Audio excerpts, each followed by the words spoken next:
बुलेटिनची सुरुवात करतो एका मोठ्या बातमीनं। महाड येथील सावित्री नदीच्या पुलाच्या दुर्घटनेबाबत आता राज ठाकरे यांनी राज्य सरकारवर टीका केली आहे। महाड दुर्घटना हा सरकारचा बेजबाबदारपणा असल्याचं राज ठाकरे यांनी म्हटलंय। ब्रिटिशांना आपली जास्त काळजी असून सरकारने ब्रिटिशांच्या सूचनेकडे दुर्लक्ष केल्याचा आरोपही मनसे अध्यक्ष राज ठाकरे यांनी केलाय।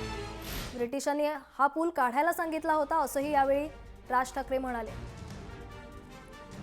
महाडमधल्या सावित्री नदीवरचा पूल कोसळला आणि यात पुलावरच्या 2 बसेससह काही वाहनं या पुरात वाहून गेल्याची भीती व्यक्त करण्यात येते आणि यावर आता राज ठाकरेंनी राज्य सरकारवर टीका केली आहे।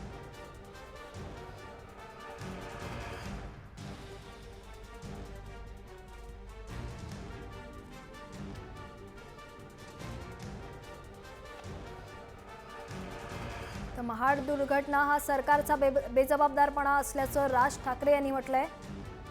महाड दुर्घटनेवरून राज ठाकरे यांनी सरकारवर टीका केली। ब्रिटिशांना आपली जास्त काळजी असून सरकारने ब्रिटिशांच्या सूचनेकडे दुर्लक्ष केल्याचा आरोपही त्यांनी केलाय।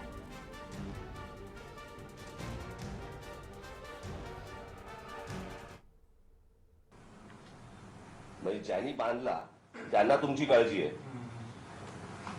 ते देश सोडून निघून गेलेत 60-65 वर्षापूर्वी, ते तिथून पत्र पाठवून कळवतात की तुम्ही बांधलेला हा ब्रिजची गॅरंटी संपलेली आहे आणि आता हा पाडा।